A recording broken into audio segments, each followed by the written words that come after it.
Together for 29 years, married for 26 of those. I am a 51-year-old man, and she is a 49-year-old woman. We have two grown children, a 24-year-old son, and a 22-year-old daughter. We met in college, dated, fell in love, got married, and built what I believed was a wonderful marriage. We did a lot of things together, communicated constantly, and tackled any issues that arose. We both had successful careers that we supported each other in. Our love life was great. Maybe not as frequent as when we were younger, but just as passionate. She works in information technology, and I own a small landscaping company with 75 employees, which I started after graduation. She has been working from home a lot since COVID, and we have been discussing me stepping back from the day-to-day operations and her going part-time so we can spend more time together and travel, especially now that the kids are established. Looking back, there were none of the red flags I have read so much about: no strange texting habits, no guarding her phone, no changes in her wardrobe, no unusual behavior, no nights out with colleagues from work. She would go out, usually with friends or family, and the next day, someone would always tell me I should have joined. But I liked her having her own time, and I enjoyed my solitude in my workshop. She was always home early.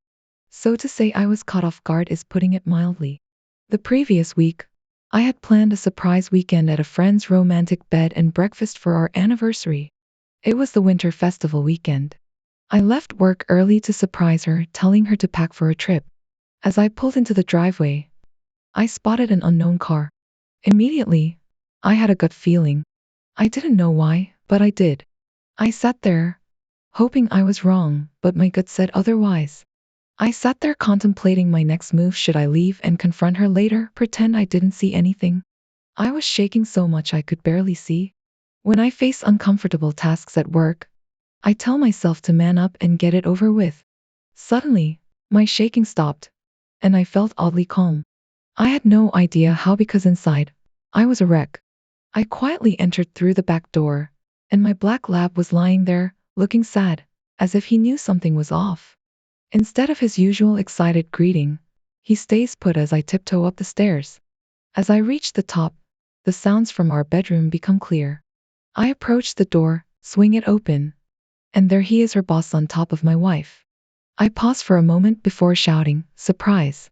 The ensuing chaos would be comical if it weren't so heart-wrenching. He rolls off, attempting to escape the bed, but ends up entangled in the sheets. My wife is repeatedly shrieking "Oh my God" while trying to cover herself, but she can't because he's still tangled up.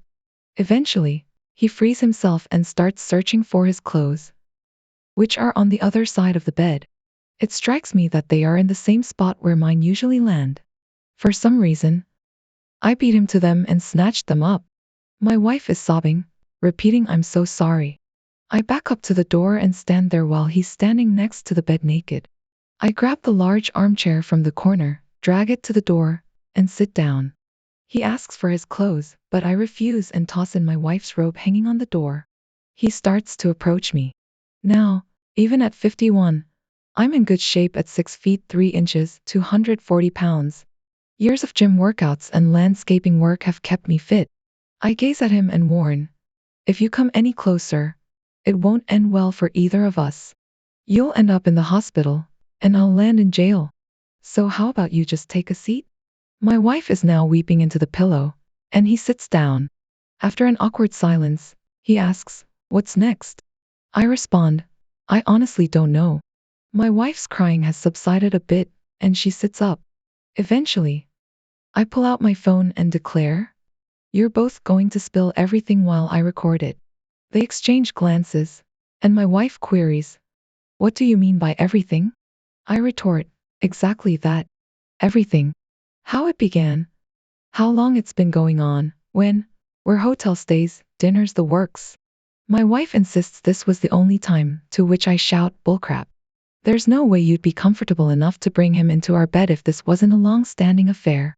If you lie to me again, I'm walking out that door and seeking a divorce attorney." She breaks down crying again. So for the next 10 to 15 minutes, the truth pours out. It's been happening for over 9 months. It began with him flirting with her and so on until he invited her to lunch, and she accepted. A few drinks later, they were in a hotel. She came home to me that night as if nothing had happened. She insists that it was tearing her apart and she wanted to confess but didn't know how. Once more, I cry foul. If it was tearing you apart, you wouldn't have continued it so effortlessly. They even attended a week-long work conference that I used to accompany her to. She informed me that company policy had changed, and spouses were no longer allowed. I pocket my phone, and the room falls silent again. Then an idea strikes me. I rummage through his clothes for his phone and request his passcode. Surprisingly, he provides it, so I start browsing through his phone. I discover some photos of a woman I presume is his wife and inquire about her name, Carol. She's quite attractive, though not as stunning as my Ashley. I inform him as I find more pictures of children. Turns out he has 3, and finally, a family portrait of all of them. I hold up the phone and remark, a lovely family. Why would you risk it all for a fling with my wife? His response, what do you mean, risk it all? Me, you genuinely believe Carol won't find out? Him, how would she find out? Me, I'm about to call her right this moment. He stands up and protests, no, you can't. My wife shrieks, please don't do this to him. I snap, don't do this to him. You've shattered me, our family, our friends, our future, and my heart, and you're concerned about his well-being? I'm trembling again, trying to hide my tears, but I can't keep it together any longer. I slump back into the chair and start weeping. She attempts to approach me, but I glare at her in command, keep your distance. After a bit, I regain my composure and glance at his phone again. He pleads once more, please, I'm begging you. I promise I'll tell her. Sure, you will, I retort. He stands there begging me not to, as I locate her number and decide a FaceTime call would be even more impactful. She picks up and looking puzzled asks, who are you? Is my husband all right? He's fine for now, but that's about to change, I say as I switch the camera to show him standing there in my wife's robe. I believe you're familiar with this man. The room he's in is my bedroom. The floral robe he's sporting belongs to this woman as I swivel the phone to capture my wife who's attempting to hide under the sheets, but it's too late. That's my wife. And I arrived home early today to find them in bed together. I genuinely feel sorry for her and terrible about how I broke the news. She begins to sob, and he tries the honey. I'm so sorry. I can explain spiel. I advise her not to trust a single word he says. It's been happening for over 9 months, and I've spent the last 15 minutes recording all the details they were willing to divulge. I assure her I'll text her my contact info, and she should send me her email address so I can forward her the video. I hand him his phone and overhear her warning him that a packed bag will be waiting outside when he gets home, and if he tries to enter the house, she'll call the cops before she hangs up. I throw his clothes at him, and he exits once he's dressed. Now it's just me and my wife left. She gazes at me and starts shedding tears, apologizing profusely. She never intended to cause me pain. Could I find it in my heart to forgive her? It was meaningless. All the typical cheater's excuses. I stare at her, instruct her to pack her things, and get out of my house. I head downstairs and pour myself a drink. I'm sitting on the sofa when she descends the stairs. She begins to approach me, and I command, just stop. She inquires if we can discuss this, and I respond, perhaps, just perhaps, but not now. I inform her it's going to be incredibly difficult to resist seeking a divorce attorney, and she starts weeping again. She looks at me, and I can tell I love you is on the tip of her tongue. I interject, don't you dare utter those words right now because I don't think I'll ever trust them again. More tears flow as she turns and exits the door, seeing her in tears, walking out the door, my entire world leaving. I crumble and collapse on the floor, shaking, crying uncontrollably. I can't tell how much time passed, but eventually, I managed to sit up, still shedding tears, and I dial my best friend. I attempt to speak, but the tears start flowing again, and I can't get the words out. He asks what's wrong, but I can't respond. He asks if I'm at home, and I manage to grunt a yes, and he assures me he's on his way. Half an hour later, he's in my living room. I'm still in tears. I hand him my phone with the video on display, and he starts to watch. I can't stand to hear it and go to fix us both a drink. He enters the kitchen, takes my drink away, and pours them both down the sink, saying, "This isn't going to help you." He insists I can't stay here alone tonight and instructs me to go upstairs and pack a bag.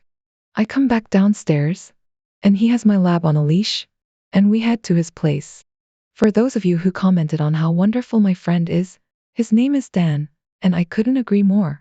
Given our long-standing friendship, it's only natural that our families would be close. Our children are friends, and when they were younger, we used to go on family camping trips together.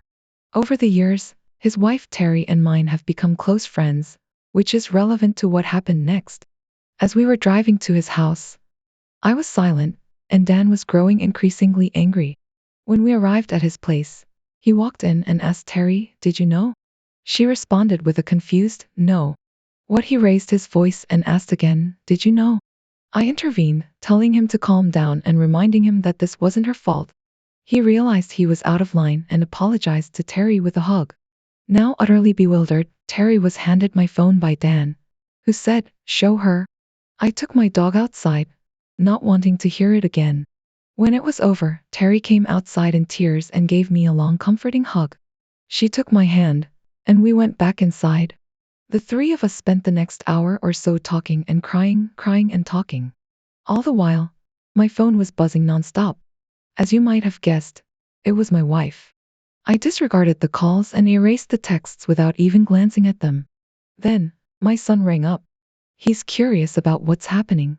His mom is at his place with his wife, claiming I kicked her out. I asked him, "Did she tell you why?" He responds, "No." I tell him, "Hand her the phone, she needs to explain." He asks why, and I tell him I'll send him the video if she doesn't, and then I hang up. About 10 minutes later, my son calls back, sobbing. I switch from being upset to being a comforting dad, reassuring him that it's going to be all right and that none of this is his fault. He calms down and checks if I'm okay, to which I respond with a tearful "Of course not." He finally tells me that his mom will be staying the night and quickly ends the call. My phone rings again. This time it's my daughter.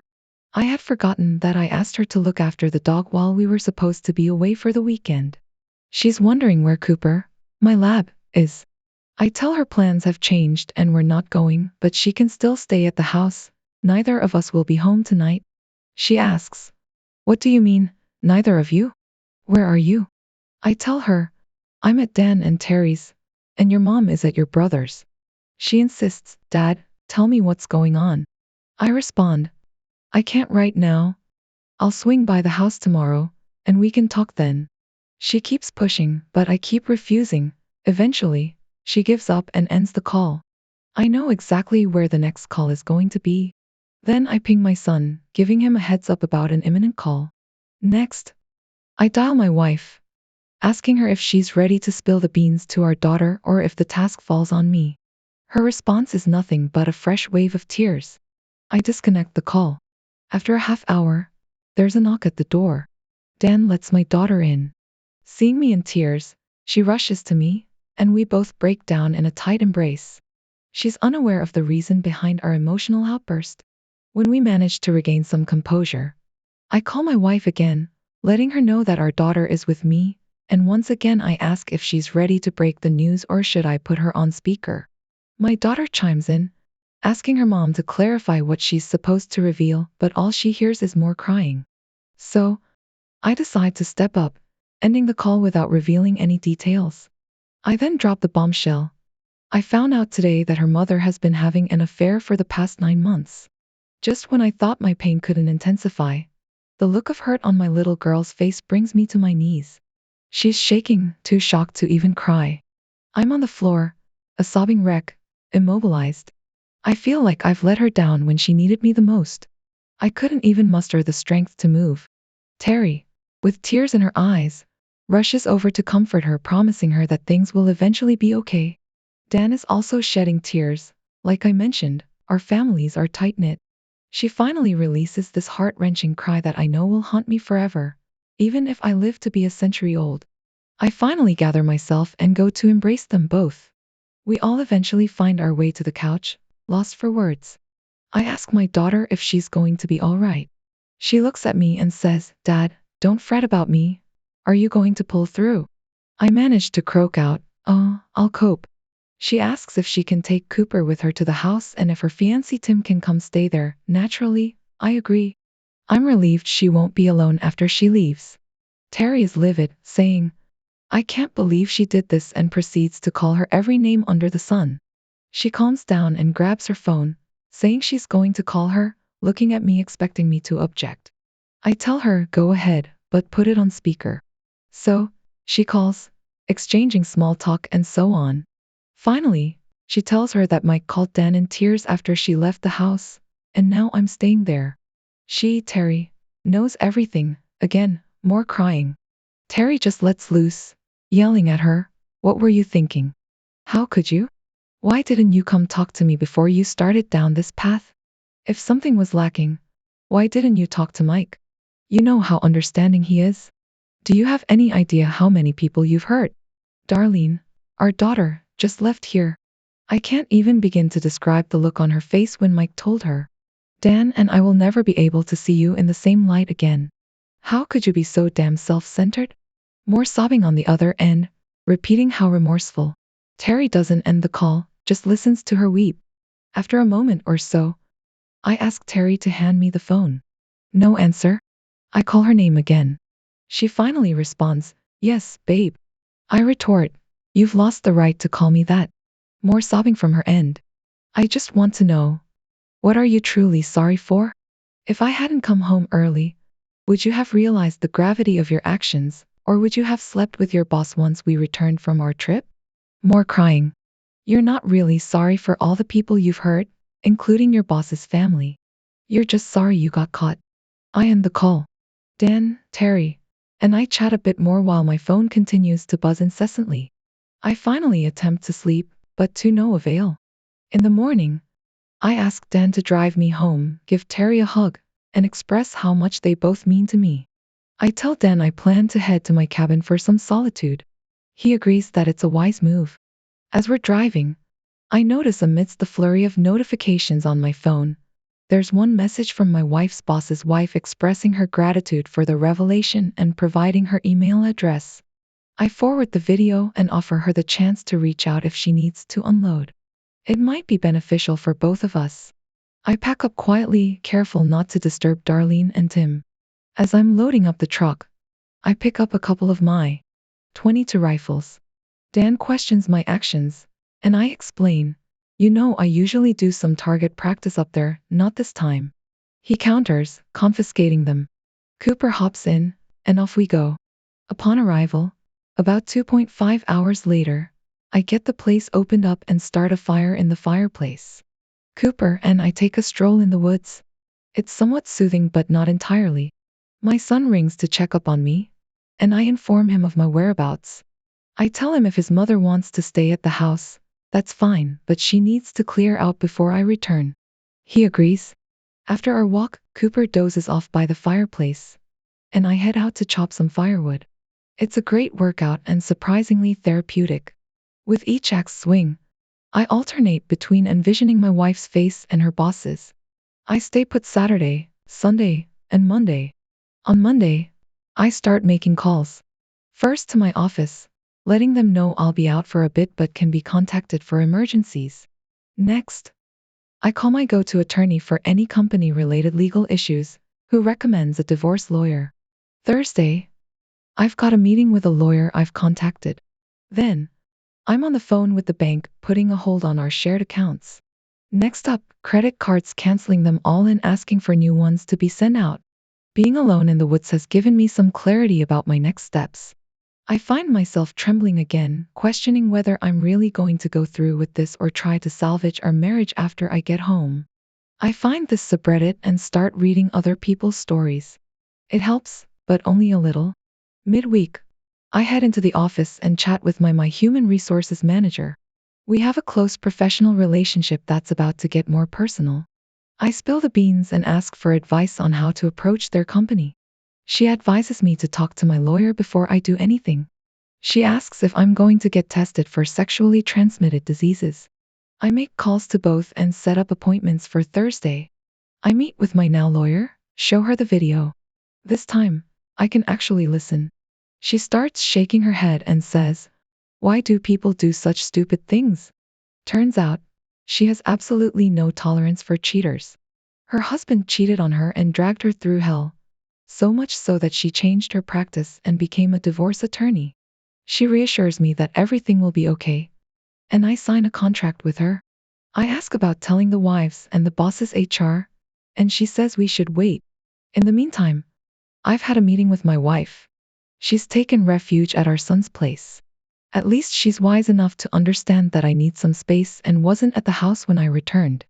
I've been crashing on the couch because I can't bear to step foot in our bedroom. When I need to grab stuff, I try to get as much as possible to minimize the number of times I have to enter that room. Thanks for sticking with me this far. It took an eternity to type this out. Writing about my daughter had me in tears for several hours. I'll provide another update next week. Once again, I want to express my deep gratitude for all the advice and support I've received from this community. I'm indebted to each and every one of you in a way I can never repay. All I can do is say thank you and try to respond to all the comments. The support and encouragement have been incredibly helpful. Many of you have commented on the strength I showed during the confrontation, but right now I feel anything but strong. I'm just going through the motions. All the advice has been excellent and is helping me move forward. Secondly, the reason for this post, in my original one, was because I was seeking help. Trust me, there was plenty given. The reason my first post was removed, I was told it was because it had too much storytelling and not enough requests for support. I'll try to keep this brief, but I believe details are important. I'm starting to accept that there's likely no coming back from this, and I'm 99% certain of what my decision will be. Yet I can't shake the thought that I'll be discarding 29 years of our shared life. Even now, I can't bring myself to type X and still refer to her as my wife. What's wrong with me? Help. On Discovery Day, she ended up at our son's place with his wife. He called puzzled about what was going on and why I'd kicked his mom out. I told him she needed to tell him or I would. He knew I'd gone to my best friend's house. My daughter, who was supposed to be dog sitting, came home to find no dog. Eventually, she showed up at my friend's place wanting to know what was wrong. I told her the pain on her face was worse than catching my wife in bed with her boss, and it devastated me. She left with the dog to our house and had her fiancé come over on Saturday morning. I told my friend I was going to spend a few days at the cabin. Could he drop me home? He agreed it was a good idea, so I packed up, took the dog, and spent some time at the cabin walking in the woods with the dog and splitting firewood. It was a good workout and therapeutic. I stayed there until Saturday, then drove home on Monday. I started making phone calls to the bank, credit card companies, and a lawyer I use for company matters. He recommended someone whom I called and met on Thursday. I played her the recording. She was extremely confident, and I hired her. I asked about informing my wife's boss and HR department, and she suggested we hold off. I'm home now, sleeping on the couch. I can't bring myself to go into the bedroom except for clothes. On Friday, my son called to tell me his mom couldn't stay there anymore. It was causing strain for him and his wife. Could she come home? I hadn't spoken to my wife since Discovery Day. I reluctantly agreed. She returned on Saturday. I went back to the cabin. It was freezing, but I managed. On Monday, I went straight to the office. The people there loved my dog, and he gets spoiled. I finally went home on Monday night. When I saw my wife, all I could see was the image of her in bed with her boss on Discovery Day. I don't think I'll ever get past that. Any suggestions? We didn't speak. I changed and went to my basement office to keep busy. Eventually, I watched television in the basement. She came downstairs and asked if we could talk about this. I told her I wasn't ready yet and asked her to leave me alone. While she was there, I fell asleep in the recliner, woke up early, went to the gym, showered there, and went to work. My routine is to go home late for the rest of the week. On Friday, my human resources manager checks in on me. I fill her in on the recent events and my therapist visit. She suggests that I should stop sleeping on couches and chairs and buy a new bed. I think it's a fantastic idea. I withdraw half of the remaining joint account funds, which is my wife's share, and head out to buy a new bed. The delivery is scheduled for Saturday. I wait at the office for the call that they'll be there in 30 minutes. I stop to pick up a couple of subs for the delivery guys and wait nearby. When they arrive, I meet them, treat them to lunch, and give each of them $25 to do me a favor. I ask them not to haul away the old mattress and if they could come back later to pick it up. I ask them to lean it against a tree near the street. They look puzzled, and I tell them to give me 5 minutes and come in. They'll understand. Now, I had thought about burning the old mattress in the driveway, but I didn't want to deal with the cleanup. I go upstairs and strip the bedding. While I'm doing this, something comes back to me that I need to find out about. I take a can of blaze orange spray paint that we use for marking properties we're working on and spray "Wife cheated on me" in our bed in big letters. The guys come in, and my wife asks what's happening. I tell her I can't sleep in that bed anymore and that she bought me a new one. She seems upset but retreats downstairs. The new bed is set up, and the guys leave the old mattress where I requested. After a while, she informs me that they left the old mattress in the yard and that they'll be back for it. I respond, struggling to keep a straight face. I don't think she's caught on yet, but the entire neighborhood certainly has. Come Valentine's Day, she attempts to be romantic and initiates intimacy. I reject her, stating that I wouldn't take her up on the offer even if she were the last woman on earth. She retorts, saying that we don't just have sex, we make love, her voice filled with distress. I counter that we haven't made love since she started sleeping with her boss. She looks taken aback. Did she think I'd forget? I'm utterly baffled by her thought process. I decide it's as good a time as any to have a discussion and ask her to sit down in the living room. I ask her what she wants to do. Should we attempt to mend things, or should we divorce and move on? I'm not sure why I even proposed the former. I'm struggling with the idea of letting go of 29 years. She claims she's willing to do anything I ask to rectify the situation and pleads for my forgiveness. I tell her she needs to confess to everyone in our family, starting with her parents and my mom, including the details of how I discovered the affair. Our kids aren't aware of this detail yet. They're visiting tonight. I'll provide an update later on how that unfolds. That's my current situation. I'm still in a state of shock from everything and constantly battling the urge to confront her boss, but I still need advice. When will things start to improve? Or is this my new reality? That evening, my dad passed away 3 years ago. Her parents, her sister, and brother-in-law all come over. We all settle in the living room, and I make sure to sit as far away from her as possible. They start with the comforting words, "What's wrong? We love you. Everything will be okay," assuming someone is seriously ill.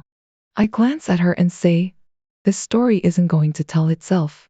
Her dad looks at me, and I swear his eyes are saying, "Oh no," as if he senses what's coming.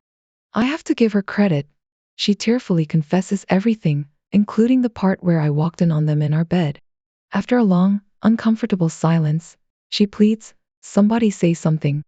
I respond, "What are they supposed to say? That you're a terrible person?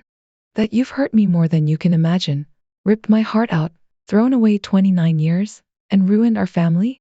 Not to mention the damage you two have done to his family. Was the sex really worth all that?"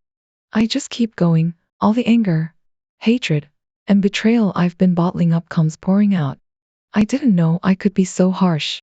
Her mom finally says, "That's enough."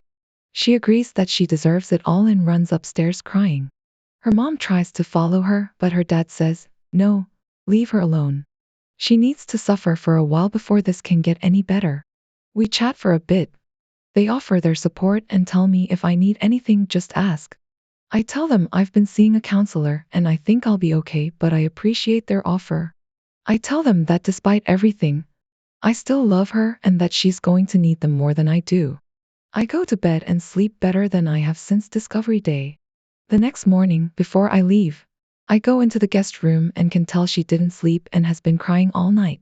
I truly believe that for the first time since that Discovery Day, the gravity of what's happening has finally hit her. Telling her family and having me lash out at her like I did, I think it snapped her out of the affair fog. She looks like she's genuinely remorseful. I tell her we need to talk, more like I talk. She listens. I explain that I'm 99 leaning towards divorce, but I'm still clinging to the 1% life raft, that if there's any hope, she needs to do what I ask to help me get over this. She says she'll do anything just to please not do anything yet. I remind her of a story I told her when my dad died when I was 17. My dad shared some wisdom with me. He said, "You'll face tough times in life, but how you handle them speaks volumes about your character. Never make crucial decisions when you're upset." At the time, I brushed it off with a casual, "Yeah, Dad, whatever." I start to tear up as I say how much I wish he were here so I could tell him that I was really listening. She gets up and hugs me. I don't reciprocate, but it feels comforting, which unnerves me. She sits back down, and I tell her she needs to move out. I can't heal if I see her every day.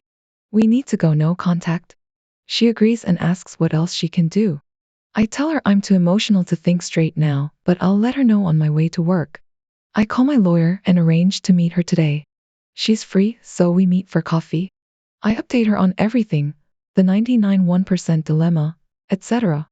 I ask her to prepare divorce papers in case I decide to proceed.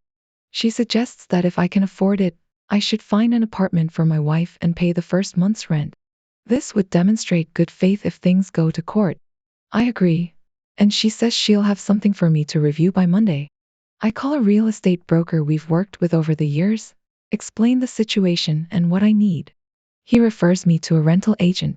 The agent finds a suitable place, and I meet with the property manager to pay for the rest of February, March, and the deposit when I get home. I inform my wife about the apartment, what I've paid for, and that she needs to meet the manager and sign the lease. It's a 6-month lease, which seems like a plus. She's surprised by how quickly I've acted. I tell her that I needed her not to come home from our sons while she's gone. I arrange for movers to come on Saturday. When she gets home, I tell her about the movers and ask why she hasn't asked about finances. I inform her that I've canceled the credit cards, withdrawn my half from our joint account, and canceled the debit card. She seems angry but admits she doesn't blame me. It turns out she hasn't needed to spend anything as she's been splitting her time between our son's place and home. She also reveals that she requested a leave of absence from work due to personal issues. They allowed her to take her paid vacation first.